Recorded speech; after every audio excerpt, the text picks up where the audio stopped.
Pemirsa, sebelum kita melanjutkan dialog, kita simak bersama grafik berikut ini terlebih dahulu. Ya, di penghujung segmen dialog ini kami menyajikan etika menggunakan sosial media yang diambil oleh Litbang Berita 1 TV. Yang pertama adalah menggunakan bahasa yang baik, menghargai orang lain, jangan terlalu mempublish sesuatu yang bersifat pribadi. Jangan terlalu overposting, mungkin artinya adalah terlalu sering memposting segala sesuatu, berpikir tentang yang akan di-share, dan jadilah pribadi diri sendiri. Kemudian poin-poin yang lain seperti jangan terlalu banyak menghabiskan waktu di depan media sosial, jangan berbicara sara, pornografi, atau kata-kata yang bersifat provokatif atau menjadi provokator yang negatif, menghargai hasil karya orang lain, meng-cross-check selalu kebenaran berita, dan menghindari media sosial bila Anda sedang emosi.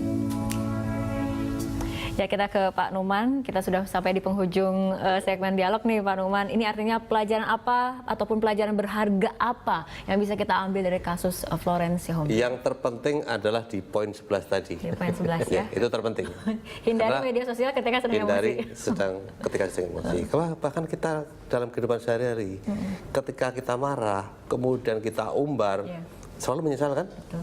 Nah, kalau di online, kemudian ya Pak ya? menyesal kemudian, meskipun kita lega gitu ya. Udah marah lega, tapi habis itu menyesal. Di online, kita bisa aja mengumbar marah. Tapi misalnya akan jauh lebih hebat daripada di offline. Seperti flow sekarang. Makanya, sudahlah. 1, 2, 3, sampai 10 itu benar semua.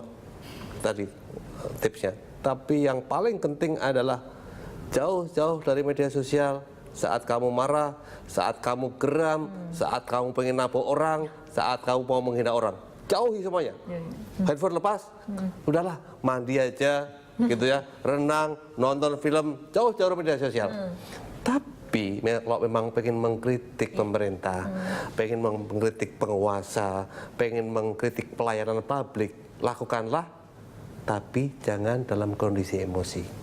Flow bisa aja mengkritik pom bensin. Bisa itu, wajib dia lakukan kalau dia memang merasa diperlakukan tidak baik. Tapi tunggu setelah dia tidak emosi. Dengan cara yang benar dan bahasa yang lebih baik seperti itu ya Pak ya? Bahasanya pasti lebih baik kalau nggak marah. Kalau nggak marah ya. Pasti lebih baik. Dan kita memang lewat media sosial perlu mengkritisi penguasa, perlu mengkritisi produsen yang seenak sendiri, perlu mengkritisi pelayan publik yang memang kurang baik. Jangan sampai takut dengan itu, lakukan.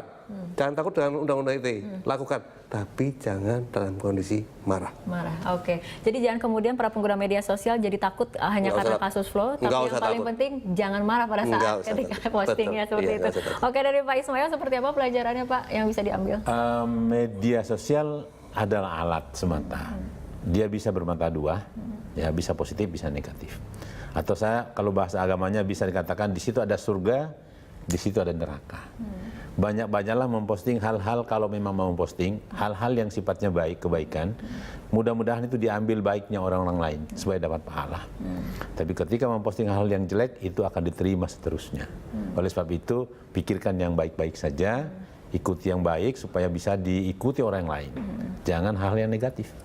Itu aja. Jadi berpikir kemudian sebelum memposting sesuatu, dan yang paling penting menghindari media sosial ketika kita sedang dalam kondisi marah seperti itu. Dan kita harap pengguna media sosial juga bisa menjadi pengguna yang bijak dan juga bertanggung jawab seperti itu ya Pak ya. Terima kasih Pak Ismail dan juga Pak Numan telah hadir bersama kami dan berbincang dalam Prime Time Talk. Pemirsa, tetaplah bersama kami. Rekan Ahmad Muradi akan hadir menyampaikan berbagai perkembangan informasi dari sudut pandang media sosial dalam Prime Time Connect sesaat lagi.